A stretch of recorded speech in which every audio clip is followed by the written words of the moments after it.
Bonsoir les amis, bienvenue dans ce nouveau numéro du club. Pas de soirée de Ligue des Champions cette semaine. Rassurez-vous, un menu très riche et un voyage un petit peu partout en Europe. Vous allez le voir tout de suite, le sommaire du club. La renaissance italienne, Chelsea a remporté son deuxième titre de champion d'Angleterre en 3 ans, grâce notamment à l'entraîneur transalpin Antonio Conte qui a repris en main une équipe en déshérence pour lui montrer la voie du titre. Monaco a enseveli la Ligue 1 sous ses 102 buts et va logiquement chipper le titre de champion de France à l'immense favori, le Paris Saint-Germain, une saison pleine de panache qui valide une politique sportive osée. La Juventus devra attendre alors qu'il n'avait besoin que d'un point sur le terrain de l'AS Rome pour décrocher un 6e titre d'affilée dimanche. Les Turinois ont été battus par des Romains qui s'accrochent à leur 2e place. La Juve qui a levé l'option d'achat sur Mehdi Ben Atiya qui a paraphé un contrat jusqu'en 2020 avec la Vecchia Dama. Et pour m'accompagner ce soir dans le club, j'ai l'honneur d'accueillir Amine Znebar, ancien footballeur, notamment au Phare de Rabat, ancien international cadet et junior, ancien, bien sûr, gardien de but, ce qui n'est pas pour me déplaire. Moi, je protège, je défends et j'invite et j'ouvre ce plateau à tous les gardiens de but du Maroc. Notre ami Amine Znebar, grand passionné de football. Bonsoir et bienvenue dans le club. Bonsoir Jalel. Bonsoir Amine, bonsoir Reda, merci pour votre invitation. Avec nous également les men in black. Voilà, ils se sont mis d'accord, Reda Alali et Amine Rahmouni. Bonsoir les amis. Bonsoir l'ami. Salut. Reda, tu as l'air très fatigué avant même le début de l'émission. J'ai un petit coup de barre. C'est les analyses de Amine dans les vestiaires qui m'ont fatigué. Voilà. Voilà, parce que tu me permettras de pas être d'accord avec toute la soirée. Ça se voit pas, ça s'entend pas, mais cette émission est préparée. Hein, et il y a eu du boulot en amont. Donc on va parler, les amis, de la Ligue des Champions. Bien sûr, pas cette semaine, parce qu'il n'y en a pas eu. On va parler surtout d'un club qui va participer à la Ligue. On va parler d'un club qui va participer à la Ligue des Champions et ça n'a pas été le cas pour lui cette année. C'est peut-être, on va en débattre, ce qui lui a permis de remporter ce titre de champion d'Angleterre. On voit le sujet, on en débat juste après. C'est au début de l'automne que les Londoniens de l'Ouest ont posé les premières briques de leur formidable édifice sur les cendres encore fumantes d'une déroute à Arsenal, 3-0. Bref, la saison prenait tristement le chemin de la précédente, terminée à une médiocre 10e place. Mais après 10 minutes en seconde période, Conte a chamboulé son équipe pour un système à 3 défenseurs et ça a tout changé. Le succès s'est matérialisé le match suivant à Hull, première étape de la magnifique série de 13 victoires consécutives qui les installera définitivement aux commandes. Avant ce coup de génie, tout n'a pas été facile pour Conte, dont le choix de quitter la squadra azzurra à 47 ans a parfois étonné. Si l'ancien sélectionneur de l'Italie a hérité d'un effectif bardé de stars, sacré champion en 2015, il est surtout arrivé en terrain miné. Car rien n'allait plus à Chelsea quand le technicien a déposé ses valises en juillet, après l'Euro 2016. Il avait trouvé un vestiaire en colère, rempli d'égos blessés et de talents enterrés, dont la révolte avait eu la peau de José Mourinho quelques mois auparavant. Avec son style, qui lui avait déjà permis de gagner 3 séries A avec la Juventus Turin, Conte a regagné les esprits, offrant à ses joueurs l'écoute et le soutien qui leur manquaient sous Mourinho. Cette approche a permis de gérer en douceur les cas Fabregas et surtout Terry, relégués sur le banc des remplaçants. Le génie espagnol s'est transformé en joker de luxe, la légende anglaise en remplaçant. De la compassion, oui, mais à une condition toutefois, apprendre avec acharnement à l'entraînement et obéir à la lettre aux ordres sur le terrain. Ironie du sort, c'est peut-être le précédent naufrage qui a permis aux Londoniens d'aller chercher leur 6e titre. L'absence des compétitions européennes a en effet offert du temps aux Blues pour peaufiner la tactique et ménager les corps. Un luxe dans cette première ligue si exigeante. Conte qui a surtout pu compter sur l'abattage de N'Golo Kanté, arrivé avec le titre en poche en provenance des Fox. L'infatigable Français a encore été partout, au point d'être sacré meilleur joueur de la saison par ses pairs et par la presse britannique. Conte avait stupéfié l'Angleterre avec Leicester la saison passée. Conte a surpris avec Chelsea cette année. Les deux hommes sauront-ils désormais étonner l'Europe ? Voilà, donc première saison en Angleterre et premier titre pour Antonio Conte. Est-ce qu'on s'attendait, surtout après la saison, mais très compliquée, hein, Chelsea a terminé, on l'a vu dans le sujet, 10e du classement. Est-ce qu'on s'attendait à une réaction aussi rapide hein, des Blues et avec un nouvel entraîneur qui découvre la Première Ligue? Je pense que, surtout que Conte a réussi où beaucoup de grands entraîneurs n'ont pas réussi à faire. C'est-à-dire en une année, il a réussi à chambouler l'équipe. Il s'est basé sur un noyau dur de joueurs, donc Eden Hazard. Donc je pense que ces 2 dernières années, surtout cette année, il fait une saison extraordinaire. Il fait une année pourrie l'an dernier. Effectivement. Il en met 15, donc c'est un des facteurs de réussite.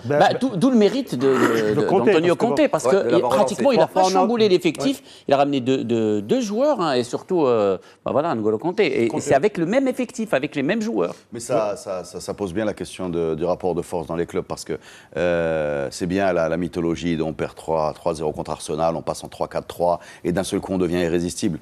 Bon, il y a... En même temps, ce qui s'est passé oui, après... mais en fait, c'est surtout une implication des joueurs qui est nettement au-dessus de ce qu'ils ont fait l'année dernière. On se rappelle d'Eden Hazard, qui avait simulé une blessure pour ne pas jouer. Voilà. Ils ont tous savonné la planche de Mourinho. Mourinho, avec un peu son rentre-dedans, sa façon de secouer les égos et de secouer le vestiaire, est capable d'avoir des gros résultats. Il est aussi capable de laisser un champ de mine, un champ de terre brûlée, comme il l'a fait au Real, comme il a fait à Chelsea. Voilà. Et comme il a fait à l'Inter, effectivement. C'est la force de grands entraîneurs. Oui, bien sûr. C'est la force de grands entraîneurs. La force de l'entraîneur également, la bonne volonté des joueurs. Oui, mais cette bonne volonté, il faut aller la chercher. Bien sûr. Il faut aller chercher cette bonne volonté. C'est ce qui fait la force des grands entraîneurs, mais c'est ce qui fait aussi la force d'un Conte par rapport à un Mourinho. Oui. Parce qu'effectivement, c'est bien beau de fédérer, parce que des entraîneurs qui fédèrent, qui demandent beaucoup de leurs joueurs, il y en a beaucoup. Quand tu vois un peu les déclarations des anciens joueurs de Conte, qui est ancien, hein, l'entraînement, il a commencé en Série B, il a fait l'Atalanta en 2009, très peu de temps, je crois qu'il a fait 3-4 mois, il a fait Sienne, et chaque fois il a des résultats. Après, bien sûr, et là, il reste quand même sur 4 titres de champion, hein, 3 avec la Juve et... La Juve, l'équipe d'Italie. Non, avec l'équipe d'Italie, il n'a rien gagné. Pas titre, moi je parle de son parcours. En titre, c'est-à-dire les 4 derniers championnats auxquels il a participé, il les a gagnés, 100%. Sauf, en décembre dernier, Mourinho disait aujourd'hui, il fait partie des meilleurs, sinon, c'est peut-être actuellement le meilleur entraîneur du monde. Non, Guardiola. Et pour que Mourinho, il peut pas dire. Voilà. Non, mais de toute façon, ils sont aussi égocentriques l'un que l'autre. De toute façon, c'est ce qui fait aussi leur force. Mais la différence entre un Conte et un autre, c'est que lui, quand il part, il ne laisse pas les champs de ruines. Ce que laisse Conte à l'entraîneur actuel de la Juventus, c'est une équipe qui est en finale de Ligue des Champions. Bien sûr. Ce que laisse Conte à chaque fois qu'il part de ses clubs, c'est des vestiaires soudés et des super joueurs. Attention, parce qu'aujourd'hui, moi j'ai du mal, juste sur ce point, moi j'ai du mal à poser des grandes caractéristiques sur les individus. C'est Conte aujourd'hui, voilà, il peut évoluer comme Mourinho a évolué. Mourinho d'il y a 10 ans n'est pas le Mourinho d'aujourd'hui. Conte d'aujourd'hui n'est peut-être pas le Conte d'il y a 10 ans, mais ce qui est clair, c'est qu'on a l'impression, quand on voit Conte, quand on voit Klopp également, on voit des gens, on voit des joueurs en fait, on voit des entraîneurs qui ont l'âme de joueurs. Tu vois, ils extériorisent, ils rigolent, on les sent proches, et c'est effectivement pour moi, en plus de son côté un peu, parce que en fait, des schémas qui marchent, il y en a plein. Ouais. Mais ils ont tous un point commun, le 3-4-3, le 3-5-2, le 4-4-2, le 4-3-3, ils ont un point commun. C'est qu'ils demandent des efforts des joueurs. Ben oui. Et si les joueurs ne veulent pas faire d'efforts, voilà, tu arriveras à rien. Ben et l'année dernière, ils en vient justement à la principale qualité qu'on reconnaît en tout cas des joueurs qui ont joué sous l'ère Conte, c'est ça. Ouais. C'est cette capacité à fédérer en demandant des efforts maximum sans forcément tuer ses joueurs. Tu prends par exemple Bielsa. Aujourd'hui, Bielsa, il est reconnu pourquoi ? Il est reconnu pour user ses joueurs à l'entraînement, véritablement les user physiquement, mais les user mentalement, en étant très très sélectif dans ses choix, en étant très exigeant dans ses attentes, mais tu vois la plupart des équipes de Bielsa, elles font 2 ans. Ouais. Contrairement à Conte, quand tu vois les déclarations, moi j'ai pris la peine d'aller lire un petit peu ce que les anciens joueurs de l'époque de Sienne, ça remonte. Un carton. Qu'est-ce que tu veux dire par là ? Moi j'ai pris la peine d'aller lire, c'est que nous on ne le fait pas. Voilà. Monsieur, tu le mérites. Mais franchement tu le mérites. Je vais aller voir la fédération. Voilà, tu vas le mériter. Tu le mérites celui-là. C'est moi la fédération. C'est moi la fédération, elle est à côté de toi. Alors tu sais quoi ? Je vais faire un truc complètement ridicule. Finis ta phrase avec technique. Qui sert à rien. Qu'on gère la semaine prochaine. Qu'est-ce que disaient donc les joueurs de Sienne ? Ce qu'ils disaient, c'est qu'en fait, les joueurs à l'entraînement, pas seulement de Sienne, mais tous ceux qui sont venus par la suite, que Conte à l'entraînement les poussait parfois jusqu'au malaise vagal. on t'expliquera ce que c'est le malaise vagal, c'est pas bien. C'est pas bien du tout. Et malgré ça, les joueurs, ils te disent, bon voilà, on galérait, il est là sur tous les exercices, en fait, c'est quelque chose de super exigeant. Mais tu es très rapidement très content de savoir qu'au bout de 2-3 matchs, tu cours plus vite que l'adversaire, tu es beaucoup plus résistant et tu as des résultats. Sauf que Conte, par la suite, ne détruit pas son vestiaire, il arrive à le garder. Si tu permets, Amine, moi je fais le parallèle entre un entraîneur d'équipe et un manager d'entreprise. Et moi je pense que ce soit entraîneur d'équipe ou manager d'entreprise, ils doivent tous faire adhérer leurs équipes vers un objectif commun. D'accord ? Et la force de l'entraîneur, et la force d'un bon manager, celui qui réussit à fédérer l'ensemble des joueurs ou l'ensemble des équipes pour un objectif commun. Et pour les faire fédérer, il faut les impliquer. D'accord ? Il faut les impliquer à la base, il faut les écouter. Et ça, c'est très important. Non, mais comment tu as dit que malheureusement, un Bielsa ne fera jamais ça. Entraîneur arrive à les fédérer longtemps sur une même échelle de valeur et que d'autres se rebellent au bout d'un an, un an et demi. Là, il en est qu'à une saison. Il faut rappeler juste. Et là, quand il est arrivé, il a trouvé effectivement un vestiaire explosé avec des joueurs à l'ego blessés. Il faut le gérer, notre ami Diego Costa. Il faut le gérer aussi, Eden Hazard. Il faut gérer Fabregas.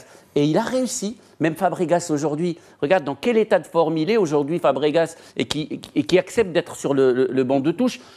On a retrouvé d'autres joueurs comme Moses, comme Azpilicueta, qui avaient complètement disparu avec Mourinho et qui sont aujourd'hui d'une importance capitale pour Chelsea. Quand on a fait le casting, je me rappelle d'une émission, je crois qu'on a eu ce thème-là du casting de rockstar sur les bancs de touche de la Première Ligue. L'une des premières émissions du club, avec Guardiola, Mourinho de retour, enfin toujours en Angleterre, l'arrivée de Klopp l'année dernière, l'arrivée de Kanté. On s'était pas celui qui partait avec après, les faveurs du pronostic. Voilà. On s'attendait pas à ce qu'il tire son épingle du jeu avec autant de clarté. Voilà, il faut maintenant. Il commence mal aussi, Reda. Oui, il commence mal. Ils prennent 13 buts dans les 8 premiers matchs, quelque chose comme ça. Ils étaient très mal placés. Maintenant, aujourd'hui, le foot de 2017 étant ce qu'il est, le véritable test d'étanchéité, j'ai envie de dire, c'est la Ligue des Champions. Donc on attend cette équipe avec impatience l'année prochaine pour voir ce qu'elle va proposer, parce que ça fait très longtemps que le drapeau britannique n'a pas flotté sur l'Europe. Voilà. Non, mais ce qu'il y a bien, une dernière phrase par rapport à Conte aussi, c'est la parfaite définition que quand tu as des clubs qui ont l'intelligence et le nez creux pour choisir l'entraîneur qui leur correspond le mieux, c'est jackpot. Aujourd'hui, on peut estimer que Conte est le meilleur choix possible pour Chelsea, tout comme Klopp l'a été pour Liverpool. En tout cas, on va essayer d'écouter l'heureux champion d'Angleterre, Antonio Conte, l'entraîneur de cette équipe de Chelsea. Héros capillaire, pareil. Héros capillaire. Évoque bien sûr cette consécration. On écoute Antonio Conte. Next season. Yeah, but I think that now... La saison prochaine, je pense qu'on doit d'abord célébrer ce titre, car je le répète, ce n'est pas facile d'être champion d'Angleterre, ni pour moi, ni pour les joueurs, car la dernière saison a été très compliquée pour Chelsea. C'est génial, c'est fantastique et c'est important de fêter ça maintenant. Je pense que là, on doit se concentrer sur un autre objectif, atteindre la finale de la FA Cup, et après, il faudra préparer la saison prochaine. Voilà, sachez mes amis, pour l'anecdote, que sur les 8 dernières saisons, 4 entraîneurs italiens ont été champions d'Angleterre quand même. C'est du 50%, c'est incroyable, c'est le deuxième d'affilée. Si on ajoute également ceux qui font un très bon travail en Italie, je pense à Allegri et je pense aussi à Sarri, qui à Naples a fabriqué une très belle équipe. Bon, on sort un peu du sujet, mais ça, effectivement, ça repose, comme ça l'a été dans le milieu des années 90 avec les Capello, Sacchi, Lippi et compagnie, des années 2000, ça repose un peu l'Italie en haut de la réflexion sur le jeu. Parce que par rapport à ce que tu disais, il n'y a pas que les résultats, il y a aussi ce que tu montres sur le terrain. Ancelotti. Oui, mais je reviens à ce que tu as dit tout à l'heure, Reda. C'est vrai que le vrai baromètre va être le Champions League l'année prochaine, mais voilà, aujourd'hui, il y a des statistiques qui parlent, qui sont clairs, les chiffres sont têtus. Valeur aujourd'hui, Chelsea sur les 5 championnats, Angleterre, Espagne, Italie, Allemagne et France, elle est à une moyenne de 2,43 points par match.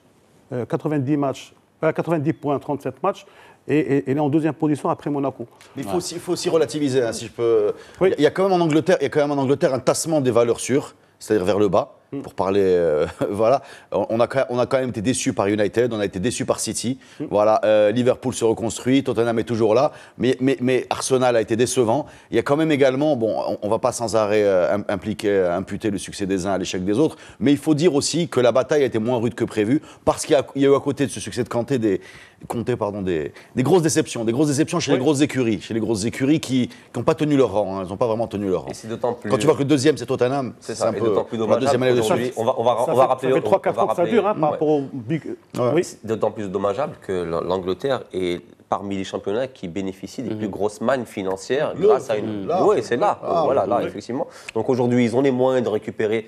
Alors quoi, c'est un déficit d'image? Est-ce que les joueurs, ceux qui sont bien ancrés dans leur club, je prends des Messi, des Ronaldo, des Neymar, des Lewandowski par exemple, est-ce qu'ils rechignent à aller dans un championnat qu'ils estiment moindre, qui ne leur laissera pas la chance d'aller loin en Ligue des Champions? Mais aujourd'hui, ils ont les moyens de ramener les meilleurs. Ils ont commencé par ramener les meilleurs entraîneurs. Ils ont les moyens. Ils vont en Angleterre. C'est ça. Très moyen en France. Ils vont jouer en Angleterre. C'est là le hiatus. C'est qu'aujourd'hui, ils ont les meilleurs entraîneurs du monde. Ils ont beaucoup d'argent, mais ils n'arrivent pas encore à tuer les plus grosses pointures. En tout cas, les plus grosses pointures, on en a déjà débattu. Il y en a quelques-unes. Elles sont en Espagne. Et voilà. Donc aujourd'hui, à un moment ou à un autre. Du Real, du Barça ou de Barcelone ou du Bayern. Il y a également le problème Guardiola. Guardiola qui a réussi partout sauf en Angleterre. Et d'ailleurs, Guardiola, et merci pour la transition, qui faisait une déclaration hier qu'il disait que s'il avait été, par exemple, au Bayern ou au FC Barcelone, après une saison pareille, il aurait été viré. Oui. Et c'est pour ça qu'il... Non, je crois que c'est une... C'est exactement ce qu'il a dit. Hein. Oui, j'ai compris qu'il a dit, mais je ne suis pas convaincu que ce n'est pas une petite manœuvre... voilà. Il y a... J'aimerais bien avoir ton avis par rapport à ça, pourquoi Guardiola n'a pas réussi au Manchester United. Non, mais déjà, Guardiola... Enfin, c'est la première année. On va déjà laisser les gens respirer. Pardon. En Allemagne, il arrive dans un club qui est champion. Il gagne depuis 14 ans d'affilée. Voilà. C'est pas une grosse performance. On mettrait Reda et Amine sur le banc touche du Bayern, il serait champion. Voilà, il serait champion. Surtout moi. Amine, je sais pas. Amine sur le terrain, par contre.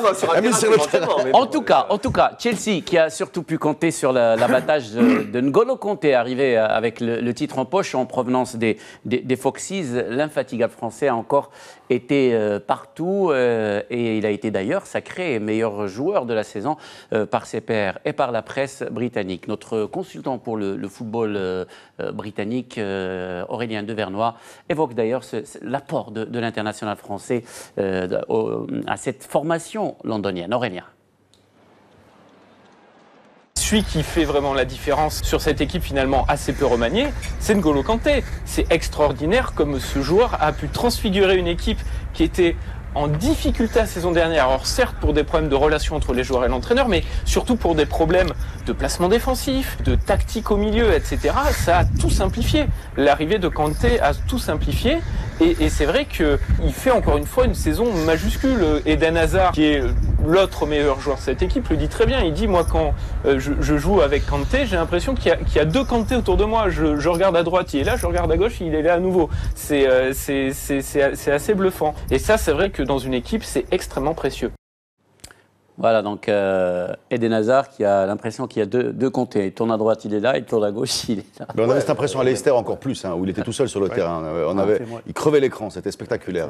Je ne sais pas comment, la seule question que je me pose, comment il n'a pas encore réussi à s'imposer avec cette autorité en équipe de France. Par rapport au niveau... Parce que c'est un club extrêmement fermé, c'est bien. On le sait bien. Quand tu préfères encore Mathieu... Bon, c'est un autre débat. Matuidi, Kanté, c'est... Mais Kanté... Ouais. Kanté, effectivement, bien plus que son apport dans cette équipe-là au niveau sportif, ce que tout le monde a loué et ce que je trouvais extraordinaire, c'est sa condition humaine, ce qu'il est humainement et ce qu'il peut apporter de plus à cette équipe qui est constellée de stars. Parce qu'on parle beaucoup de Kanté, effectivement, à la récupération, mais on sait, sur des chiffres, par exemple, j'avais parcouru des choses, comme ça, mais incidemment, sans véritablement faire exprès, où c'est pas encore extraordinaire à la relance, ou dans le dernier geste, c'est pas fort. Il y a une marge de progression qui est encore énorme, ce qui est très bien pour un jeune joueur de cet âge-là. Par contre, aujourd'hui, le joueur qui a été décisif bien plus que les dernières années pour cette équipe-là, c'était Eden Hazard, par exemple. Parce que lui, après, c'est bien de récupérer des ballons au milieu de terrain, mais après, il faut aller mettre les buts et les buts décisifs quand il faut le mettre. Oui, mais ça libère aussi. Bien sûr. C'est ce qu'ils disent, avoir quelqu'un comme Kanté derrière, ça libère déjà les latéraux. Mais ce qui est extraordinaire sur Kanté, c'est qu'il arrive à faire 2 saisons d'affilée à ce niveau-là. C'est ça qui est rare à ce poste-là. Et c'est très rare d'ailleurs d'être champion d'Angleterre avec 2 clubs différents. Ça a été déjà réussi par un Français, Eric Cantona, avec Manchester et avec Leeds United. Effectivement. Mais Hazard fait une saison exceptionnelle devant. C'était la fameuse phrase I don't know why I love you, but I love you, qu'il avait adressée au public de Leeds. Fasciné par cette culture. Donc, Amine. Sur Kanté, un point, c'est vraiment, toi qui es technicien, c'est vraiment pour moi l'évolution ultime du poste de numéro 6, qu'on appelait nous au Maroc les casseurs. Avant, c'était quoi le casseur? C'est quelqu'un qui avait une technique très limitée, un peu frustre, qui avait une ligne d'action sur une ligne, voilà, devant la défense, de 10 mètres à droite, 10 mètres à gauche. Et le premier joueur exposé au carton jaune et puis rouge. Voilà, c'est ça le casseur. Les techniques limitées. Parce qu'il prendrait 10 cartons rouges par là, on a un joueur effectivement qui récupère les ballons, ce qu'on demandait aux anciens casseurs, mais qui le donne proprement, qui se projette vers l'avant, qui a une zone de couverture qui n'est. Il le donne très proprement vers l'avant. Il les récupère pas seulement sur cette espèce de ligne qui est devant la défense, mais il récupère le ballon. Mais dès qu'il le perd en fait, dès qu'il le perd, il est capable d'aller déclencher tout seul le pressing haut, qui fait que l'équipe elle gagne 10 mètres avec Kanté. Voilà ce que je voulais dire. Oui, technique limitée, je suis pas d'accord avec toi. Je parle de l'ancienne génération. L'ancienne génération. Pour Arajaoui, un Dolmé, je suis désolé. Non, mais c'est pas un casseur. Un Dolmé, je suis désolé. C'est pas un casseur. Autant d'ailleurs, tu nous fais une très belle transition. Ce sera Fadeli. Si tu veux rester dans cette génération, ce sera Fadeli. Voilà ce qu'on appelait Haïdemo, voilà ce qu'on appelait les casseurs. Non, pas Haïdemo, Fadeli plutôt. Voilà ce qu'on appelait les casseurs des années. La parole à notre invité. Dis-nous tout. Sur Kanté. Kanté, je trouve que il est en train d'exploser. Le fait de gagner deux championnats d'Angleterre d'affilée, c'est extraordinaire. Maintenant, par rapport à cette équipe, est-ce qu'il va rester ou pas? Moi, personnellement, je ne pense pas. Moi, je pense que Kanté, l'année prochaine, je pense qu'il ira en Espagne. Il y a déjà 2-3 clubs. Il va aller gagner un autre championnat pour la troisième saison d'affilée. Ça va être compliqué. Par contre, on commence à parler d'un possible départ de l'entraîneur Antonio Conte. C'est incroyable ce bonhomme-là, a claqué la porte de l'équipe d'Italie. L'équipe d'Italie à 47 ans, et de la Juventus, il était 3 fois champion, et il pouvait rester tranquillement en Italie avec sa Juventus, et il s'est lancé ce défi. On va revenir bien sûr sur Conte lors d'une de nos prochaines éditions du club. On va poursuivre tout à l'heure dans la seconde partie, on va parler d'autres championnats. J'ai pas fait les titres et le sommaire sur le championnat d'Espagne. Reda, mais excuse-moi, on va en parler du championnat d'Espagne. On a fait 20 minutes sur l'Angleterre, c'est beaucoup. Et on parlera également du championnat d'Italie et de Monaco. Restez avec nous les amis, on se retrouve dans un court instant. Bienvenue donc mes amis dans cette seconde partie du club. Je suis sympa avec Reda Allali. J'ai attendu cette seconde partie pour parler de la Liga. Voilà, de la Liga. Eh ben, la Liga, elle est bien la Liga cette année. La Liga qui risque de se décider, en tout cas une partie, dès ce mercredi, et grandement, avec le déplacement du Real Madrid à Vigo pour y affronter le Celta. Le Real Madrid qui lui manque 2 petites marches avant le sacre. On écoute la réaction de Zinedine Zidane, l'entraîneur du Real Madrid, évoquant ce déplacement à Vigo. Non, enfin, Vigo doit faire son match. De toute façon, c'est un match à faire. Ils ont un match à faire contre le Real Madrid. Ils vont faire le maximum. Ils vont essayer de remporter ce match, comme ils le font chaque fois. Donc, moi, j'ai aucun souci là-dessus. Je sais que ça va être comme ça. Maintenant, après avoir dit ça, ce qui m'intéresse à moi, c'est ce que nous on va faire. Et nous, on est prêts pour faire ce match-là. Il nous reste 2 matchs et on va continuer sur ce qu'on a fait maintenant, c'est-à-dire l'état d'esprit qu'on a eu jusqu'à maintenant, ça ne va pas changer. Voilà, donc il y a déjà beaucoup de polémiques sur ce match et sur le prochain, le déplacement du Real Madrid, que ça sera à Malaga. Alors, le Celta Vigo, Amine n'a plus rien à gagner ni rien à perdre, mais le Celta Vigo va décider du sort de cette Liga. Il va arbitrer cette Liga. Voilà. Donc, ça va être l'arbitre de cette Liga. Je pense que ça va être un match très engagé.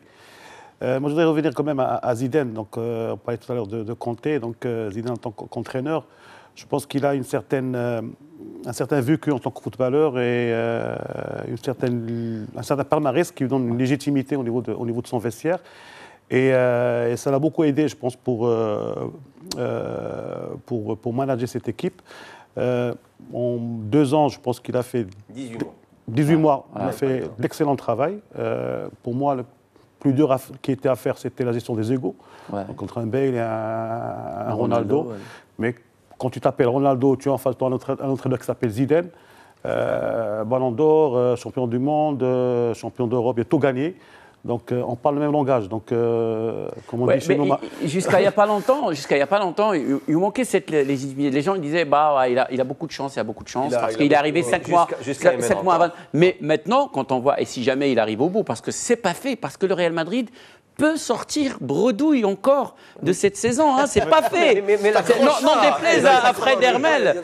Non, mais voilà, parce que le drame, c'est pas tant qu'il sortent bredouille. S'il ne sort pas bredouille. Ouais, j'ai aimé ce qu'il Fred Hermel pendant 2 ans. Là, tu es Zidane pendant 18 mois. Mais pour faire taire ce fou furieux. Mais tu n'imagines même pas ce que le Barça devra faire. Ou même une longue date. Non, pour être plus sérieux, effectivement.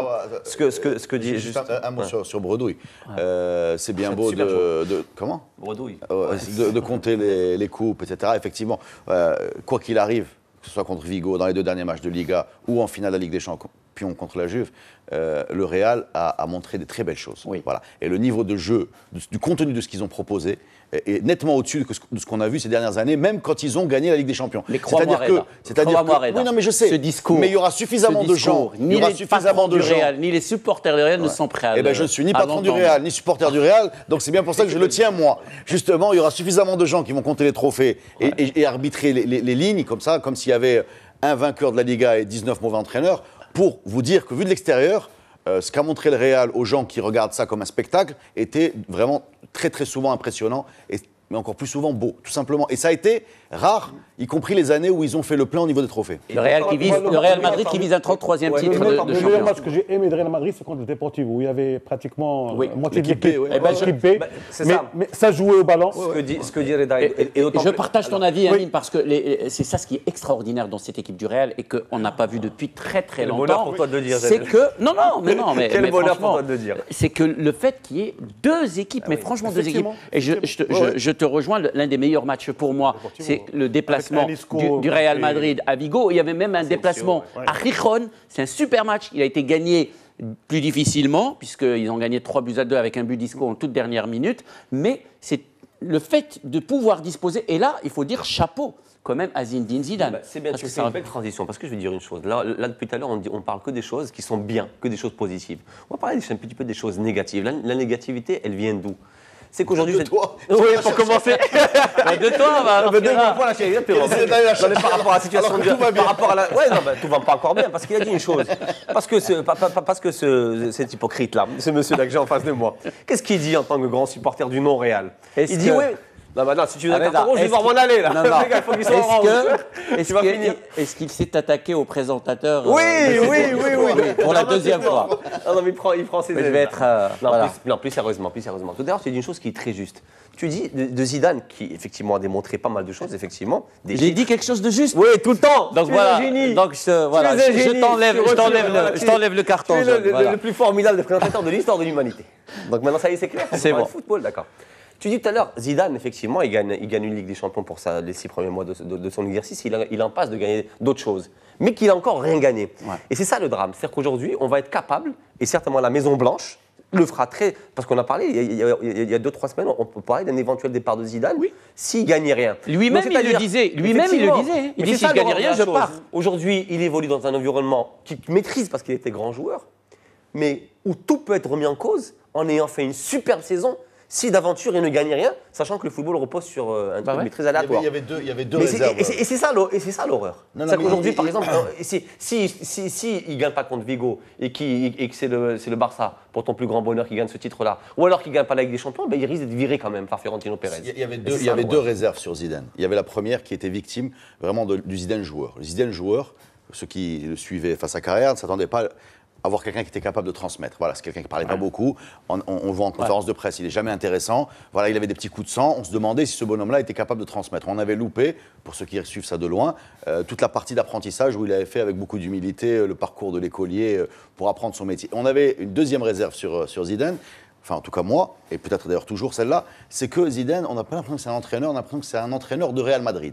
Oui. Voilà. C'est-à-dire, quand tu commences ta carrière au Real, tu vas où après ? Oui. Qu'est-ce qu'il peut faire demain ? Non, mais tu as raison. Oui. C'est-à-dire qu'on a l'impression... Il fait une Guardiola. Hein. Exactement, ça s'est posé véritablement pour Guardiola. C'était exactement... Mais ce qui est formidable, c'est qu'aujourd'hui... Zidane est plus... Et plus connoté peut-être Real que Guardiola l'était au Barça. Pas plus. Si, Guardiola a été formé au Real, pas Zidane. Au Barça, pas Zidane. Tu imagines très bien que Guardiola ait pu commencer sa carrière à Brescia, ou bien Zidane a été appelé sur les rangs du Real Madrid. Quand tu commences là, on a vraiment l'impression qu'il est dans ce poste, mais encore je le répète, il n'est pas un entraîneur, il est un entraîneur de Real Madrid. Bon, il n'y en a qu'un seul. Ça pose problème. Et ça, on va voir là-dessus de sa carrière. C'est très intéressant, parce qu'à part l'équipe de France, ou quelque chose du genre PSG, il y a deux autres options, mais il y en a très peu. Et on ne sait pas s'il est compatible avec ce genre de carrière. Le tour de club, aller chercher un gros club anglais, un beau club. Mais on a du mal à l'imaginer dans ce rôle, bien sûr. On n'imaginait pas Guardiola, c'était exactement le même. Tu parlais tout à l'heure de points faibles. Moi, je pense que de points faibles de quoi ? Du Real Madrid. Je pense que aujourd'hui, c'est la défense. Parce que, encore une fois, les chiffres sont là. Ouais. Sur les 5... Comme c'est une horreur de débattre avec des gestionnaires. Sur les 5 dans les chiffres. Sur les 5 championnats, donc si on prend les 2 premiers de chaque championnat, le Real Madrid, c'est celui qui a encaissé le plus de buts, 40 buts, et il a encaissé en moyenne 1 but. 1,11 par match. Mais c'est ce qu'on dit. C'est l'équipe, après Leipzig, c'est l'équipe qui a le plus encaissé. Mais tu sais quel est le principe même du foot, c'est d'en mettre un de plus que l'adversaire. Donc c'est pas grave qu'ils en prennent 2. Et autant si tu peux mettre ce but dans les dernières minutes et avoir un Ramos dans l'équipe, rapidement. Très vite. Ça te passionne le championnat d'Espagne. C'est une dimension qu'on note très peu souvent, c'est le côté physique du Real Madrid qui arrive à faire des différences énormes dans les dernières minutes. Et là, se pose la question, sans mauvais esprit, de l'apport de Zidane en termes de préparation physique, quelque chose qu'il a beaucoup pratiqué quand il a été en Italie. Il a une équipe surnaturelle dans les 10 dernières minutes. C'est incroyable. Ils écrasent physiquement leur adversaire. Il a même souffert, lui. En Italie, il a souffert. C'est moi le lourdingue. D'ailleurs, c'était l'anniversaire de Ramos il n'y a pas longtemps. Ouais. Pour de vrai. Hein. Ouais. Qu'est-ce qu'il a offert Toni Kroos pour ton anniversaire ? Un corner. Un centre. Voilà. Bravo. Je t'ai fait une belle transition. Elle est lourdingue, mais c'est pas grave. Tu parlais des buts et marquer des buts. C'est un peu pour ça que quand on regarde le foot, eh bien Monaco, on a marqué une centaine, 102 buts jusqu'à maintenant. Monaco qui va logiquement chipper donc le titre de champion de France à l'immense favori, le Paris Saint-Germain. Une saison pleine donc pour les Monégasques, une saison de panache qui valide une politique, et on va en débattre, sportive bien osée de la part des dirigeants de Monaco. On écoute d'abord Leonardo Jardim, l'entraîneur portugais de cette formation monégasque, on en parle juste après. Oui, c'est un respect pour le foot, pour la vie, c'est mon façon de regarder les choses. Parce que nous sommes professionnels, nous savons bien combien c'est difficile faire un titre à Monaco. Nous travaillons pour presque 11 mois et il n'est pas maintenant le moment de lâcher. Si je gagne le trophée, c'est une bonne chose. Après 2014-2015, j'ai gagné l'étoile d'or. Les personnes corses qui me donné l'étoile d'or. Si je gagne le trophée cette année, c'est une progression. Voilà, donc Leonardo Jardim qui est arrivé alors sur les pointes des pieds quand même à Monaco. Il avait fait qu'une saison au Sporting de Lisbonne. Il arrive. Ses patrons changent complètement de stratégie parce qu'on en a déjà parlé. Avant, c'était les Falcao, James Rodriguez, Moutinho, machin. Et après, ils disent OK, on va changer de stratégie, on va prendre des jeunes, on va former des jeunes, on va les vendre et on va faire des affaires. Et même avec ce changement énorme de stratégie, Monaco réussit à avoir des résultats, encore plus cette année. Parce que cette année, non seulement ils sont champions, mais ils ont une dizaine de pépites à vendre pour des centaines de millions d'euros. Et une demi-finale de Ligue des Champions qui n'est pas arrivée depuis... Et 2 finales de coupe. Oui, 2 finales de coupe. Ouais. C'est très beau. Enfin, sur le terrain, c'est très beau. Parfois, les astres s'alignent. Ça donne une éclipse. Là, voilà, on a eu des choses comme ça qui sont alignées. On a eu Mbappé qui surgit de nulle part. On a vu Lemar, là, qui sur la gauche, monumental. Les deux, ce bon Mendy qu'on voyait faire des centres derrière le but à Marseille pendant toute la saison, eh ben, il les met devant et même il a des arrières-gauches. Exactement. On voit Diarra Diarra faire une fin de saison magnifique. D'ailleurs, pour moi, il a été le meilleur homme de la demi-finale, en tout cas l'aller, celle qu'il a jouée. Voilà, tout ça, c'est Jardim. Et en plus, j'ajoute l'humour du bonhomme, parce que je ne sais pas si vous avez compris parce qu'il a un accent un peu difficile. Il parle de truelle d'or. Hein. La truelle d'or, c'est pour référence à sa réputation de maçon en portugais, qui avait fait un gros mur de défense. Voilà, c'était l'humour. Parce qu'au début, on disait que voilà, il est c'est un besogneux. C'est un besogneux et ses équipes lui ressemblent. Il est là pour bétonner, pour fermer. En fait, non, il est. C'est pas le cas cette année. Hein. Donc non. Parce que bon, si une équipe, oui, elles sont intéressantes. Oui. Donc, moi, je pense toujours par rapport aux 10 clubs européens, le club qui a les statistiques les plus favorables, c'est Monaco. Donc, Monaco, ils sont premiers au niveau du ratio de nombre de points gagnés par rapport aux 2 matchs, donc 2,47. Ils sont deuxième au niveau de nombre de buts marqués, 102 buts, donc une moyenne de 2,83 par match. Et ils sont quatrième au niveau de nombre de buts encaissés, 0,81 buts par match. Mais quand tu joues Rennes et Guingamp... Mais ils peuvent... Non, mais attends. Ils ont mis 7 buts à Metz, 6 buts à Nancy. C'est vraiment impressionnant cette année. Maintenant, personne ne misait sur cette équipe du championnat. Et on disait que le Paris Saint-Germain allait tuer ce championnat de France. Mais franchement, et là, c'est pas du tout. Tu vois, c'est pas Leicester. C'est pas Leicester. C'est depuis le début de la saison, ils ont annoncé la couleur. Il faut connaître son histoire aussi. Un président qui divorce, c'est dans la moitié de la fortune, part avec la femme. Ils arrivent du jour au lendemain, ils vendent toutes leurs pépites. Ils prêtent Falcao, qui part en Angleterre, à Chelsea, il me semble, pour une saison pourrie. Donc effectivement, il fallait tout reconstruire. Et on ne parle pas assez de la véritable force de ce bonhomme-là, qui est Jardim. C'est cette faculté à s'adapter. Et en fait, c'est ça son génie. C'est pas tant parce qu'effectivement, par la suite. C'est l'inverse du manager à l'anglaise qui recrute. Qui va recruter à tour de bras. Voilà. Qui s'adapte, mais qui s'adapte et qui a des résultats. Parce que c'est facile de s'adapter et de se maintenir. Enfin, c'est facile. Mais lui, il s'adapte et il a de gros résultats. Maintenant, tout dépend de la stratégie du club. Avec tous les pépites qu'ils ont, est-ce qu'ils vont être dans une stratégie c'est ça où tu verras à court moyen terme où ils veulent être un des plus grands de l'Europe, ou s'ils vendent leurs pépites. Je pense qu'ils vont les vendre. Et je pense même, et je peux parier que même Jardim, il ne va pas rester. Oui, non, mais moi, Jardim, pour moi, il a ouvert la voie au football français qui se cherchait. Voilà. Le football français, c'est quoi? C'est une locomotive très riche qui est le PSG. Et c'est derrière des clubs qui se cherchent, qui ne vont jamais arriver en Ligue des Champions, qui ne vont jamais arriver très loin. Et en même temps, l'Europa League, ils la snobent un petit peu. Ils ne savent pas comment se positionner. Si, quand même, il y avait Lyon. Oui, non, mais je parle des dernières années. Aujourd'hui, il y a le modèle portugais. Le modèle portugais, c'est quoi? C'est passerelle vers les plus gros clubs, un scouting de folie, c'est-à-dire qu'ils vont chercher Porto et Benfica ont fait ça, des David Luiz, des Di Maria, on ne va pas les citer, Di Falcao et compagnie. Voilà. Et derrière, on les revend, mais il faut être fort sur le recrutement, il faut être fort. Et puis la spécialité du football portugais à un moment, c'était aussi l'Europa League. Voilà, ils étaient sans arrêt. Voilà, 2 équipes en demi-finale, c'était facile. Voilà. Aujourd'hui, Jardim a appliqué à peu près les mêmes recettes. Un recrutement extraordinaire, une formation très forte et un fonds de roulement qui est alimenté par la vente de ses joueurs. Et pour moi, ce qu'il est en train de faire, ça pourrait ouvrir la porte à beaucoup de clubs, à part le PSG qui sont un peu au-dessus parce qu'ils ont des finances que Monaco n'a pas. Mais demain, il y a énormément de clubs qui peuvent aller vers ce modèle-là et trouver leur place. Il y a déjà Nantes, l'exemple de Nantes qui était dans les profondeurs du classement et quand ils sont partis chercher l'entraîneur portugais, leurs résultats sont nettement améliorés. Mais la difficulté de cette démarche, en fait, c'est qu'elle doit jouer sur le temps. Sauf qu'en France, on a eu des clubs formateurs. Tu parlais de Nantes, à l'époque de Coco Suodo. C'était ça. Donc, mais ils n'ont jamais pu la pérenniser. On a eu aussi... il y a eu Auxerre aussi. Oui, mais Auxerre, aujourd'hui, il a disparu. Mais aujourd'hui... Nantes ne faisait jamais jouer les joueurs formés, l'équipe première. Ouedek, Pedro, Loco, ses compagnons, ils sont venus oui, mais ils les vendent juste après. Il restait 2-3 ans. Mais par contre, il y a des difficultés aujourd'hui, parce qu'il a relevé à juste titre le modèle le plus pertinent. Européen, même.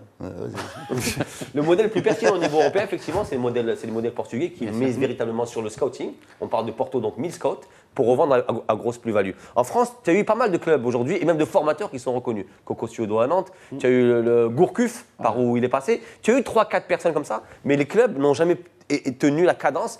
Ils arrivaient à produire 1 ou 2 joueurs qui partaient généralement très jeunes vers l'Angleterre, mais par la suite, ils n'arrivaient pas justement à produire une pépinière de manière industrielle. C'est le numéro 1 fournisseur de footballeurs professionnels européens. Voilà. Donc, c'est des joueurs moyens qui vont dans des équipes moyennes en Angleterre, par exemple, et qu'on ne voit plus. Non, mais à l'état, tu parles de football européen, pas seulement en Angleterre, en Espagne, deuxième division en Espagne. C'est ce que je disais, c'est des clubs moyens. Aujourd'hui, ce n'est pas du Portugal qui te fournit les clubs de l'élite européenne. Il faut des joueurs moyens qui vont dans des clubs moyens à des prix moyens. En tout cas, l'équipe de Monaco, quasi championne de France, elle peut être championne dès ce mercredi avec un match en retard et elle va réussir. Déjà arrêter la série de 4 titres d'affilée pour le Paris Saint-Germain et ça sera le premier titre depuis 17 ans quand même. Je pense que c'est déjà fait. Pour Monaco. Non, il manque un point. Il manque un point pour être quasiment sûr. Même s'il n'y a pas ce point, ils ont un plus 17 statistiquement, mais officiellement, on ne peut pas le dire. Ils sont virtuellement champions. On va parler d'un autre club à qui aussi il manque un point. C'est la Juventus de Turin. La Juve qui pouvait se contenter d'un match nul face à l'AS Rome. D'abord, avant de parler de la Juve, parlons de la Roma et du traitement qu'on fait à Totti quand même. C'est sa dernière saison et il le fait jouer, c'est un scandale. Il a joué exactement 2 minutes 30. 2 minutes 30 contre la Juventus, il a touché un ballon. Alors que tu mènes 3 buts à 1. La vieillesse est un naufrage, a dit le poète. Dans le cas des footballeurs, elle vient tôt. Non, mais là, on lui commence. Non, mais poète ou pas poète. Je finis. Poète ou pas poète. Là, c'est Spalletti. Après, tu peux. Et comment au-delà de la vieillesse, il peut le lire à travers le prisme de la relation entre Spalletti et Totti sur toute la saison, parce que même depuis maintenant 18 mois. Je peux tout comprendre. Et Monchi. Amine, je peux tout comprendre. Mais là, c'est un jubilé. Là, tu gagnes 3-1. Mais tu n'as plus rien à perdre. Donne-lui 10 minutes. C'est l'icône de l'AS Rome. La retraite de la Roma. De Totti à la Roma, avant que Totti le dise. Qui, pour moi, le plus grand scandale de l'histoire de la Roma sur les 20 dernières années. C'est arrivé à Maldini. Oui, aussi, qui a très mal fini à Milan, effectivement. Oui, je pense que Totti, c'est beaucoup plus que Maldini pour l'AS Rome. Parlons de la Juventus de Turin. Totti, l'hommage qu'il n'a pas eu de son club, il a eu des adversaires de son club. On l'a vu applaudi par les supporters de la Juve. Et notamment du Milan AC. Et de la Juve. Et du Real, il y a 2 ans, je me rappelle très bien, au Bernabéu, il sort sur une ovation extraordinaire. Avec moi que le football, c'est ingrat. C'est un principe. Non, mais sauf que là, c'est un peu trop. Parlons de la Juventus. La Juventus qui a annoncé avoir levé l'option d'achat de 17 millions d'euros dont elle disposait sur Mehdi Benatia. Mehdi Benatia qui est apparu à 18 matchs seulement, avec beaucoup de défaites cette saison pour la Juve. Le défenseur international marocain qui appartenait au Bayern de Munich. Son contrat donc avec la vieille dame court désormais jusqu'à 2020. Simone Rovera, notre consultant pour le football italien, évoque le cas Mehdi Benatia. Aujourd'hui, le haut niveau, c'est d'avoir des joueurs qui ne sont pas là peut-être pour jouer tous les matchs titulaires, qui jouent d'autres matchs, parfois importants, parfois moins importants. Hier, Benatia était titulaire face à la Roma, qui devait être la finale pour le titre. Et donc, ça reste la première choix ou la deuxième choix. Quand même, c'est un joueur important dans une rotation où la Juve a probablement la meilleure défense du monde. Même les Cristiano Ronaldo, les Messi ne jouent pas tous les matchs. Donc Benatia a fait une bonne saison, même s'il y avait plusieurs blessures, en début de saison qui l'ont limité. Et il mérite de rester à la Juve encore un an pour voir si les jours où Bonucci va partir, ou Barzagli va prendre sa retraite, il peut grimper d'une position et devenir un des titulaires de cette défense. Attention. Voilà, donc on se doutait du sort qu'allait réserver la Juventus, puisqu'il allait revenir au Bayern ou pas. Finalement, un gros contrat jusqu'en 2020. Je ne suis pas du tout d'accord avec ce que dit notre consultant Simone. Sur 2 points particulièrement. Le premier, c'est qu'effectivement, ce n'est pas forcément une bonne chose pour lui. Moi, j'aurais préféré qu'il aille dans un autre club et qu'il joue. parce que c'est pas normal qu'à son âge, capitaine de l'équipe du Maroc, qu'il ne joue pas pour des questions de pépette. La seconde, quand tu dis c'est un premier choix éventuellement, second, non. Ce n'est qu'un second, voire un troisième choix, et on l'a vu sur certains matchs où le trio Barzagli. Non, Amine, c'est pas ce qu'il a dit. Il a dit que les vieux briscards ne sont pas là éternellement et que là, ils sont en train de le préparer pour remplacer Kellini. C'est jeune, Kellini, Bonucci, Barzagli, et même on l'a vu une fois où il était sur le banc, ils ont fait rentrer un quatrième défenseur qui passait devant Maratea. Donc je pense que Maratea a fait très longtemps le choix de gagner de l'argent au détriment d'un choix purement sportif. Il aurait pu faire une très belle carrière à Rome, il aurait pu viser un club moindre, mais bon, l'appel de l'argent est certainement le plus fort. Moi, là où je ne suis pas d'accord, c'est quand il parle de meilleure défense au monde. Donc là également, je reviens à mes chiffres. Oui, ça serait étonnant. Rapidement. La Juventus est classée 4e, donc parmi les 10 plus grandes équipes en Europe. Donc meilleure défense, c'est le Bayern, avec 0,64 buts marqués, une moyenne de 0,64 buts encaissés. Deuxième, c'est Tottenham, avec 0,65 buts encaissés. Troisième, c'est le PSG. Et quatrième, c'est la Juventus avec 0,72 buts encaissés par match. Pour le Bayern, avant de revenir à la Juventus, c'est pas un être humain qu'ils ont dans les buts. Oui. Tu le sais, en plus, c'est des gardiens. Ils ont aussi bon. C'est toute la différence. Si tu permets 2 secondes, c'est toute la différence entre avoir un bon gardien et avoir un grand gardien. Et je pense que par rapport aux équipes nationales, je pense qu'il n'y a pas plus de 2-3 grands gardiens depuis ces 40 années par rapport aux équipes nationales. D'accord. Je prends par exemple l'Italie. On a Dinozof et on a Buffon. Sinon, les autres, c'est des bons gardiens, mais pas de grands gardiens. En même temps, ils ont joué les 2 exemples. L'émission se termine, il reste une petite seconde, c'est fini. Oui. Les deux que tu as cités, ils ont joué jusqu'à 41 ans. Donc, ça ne laisse pas la place à beaucoup de monde. Merci beaucoup, Amine. Merci Amine également. Merci. Et les Men in Black, Reda Alali et Amine. Bien sûr, on va se retrouver tous ensemble la semaine prochaine. Merci à toute l'équipe technique, à notre réalisateur, Driss la semaine prochaine. Tiens, on va parler aussi de l'Europa League. Ça sera la finale de l'Europa League avec Ajax contre Manchester United. Merci pour tes nefles. Merci pour les nefles. À la semaine prochaine. Ciao.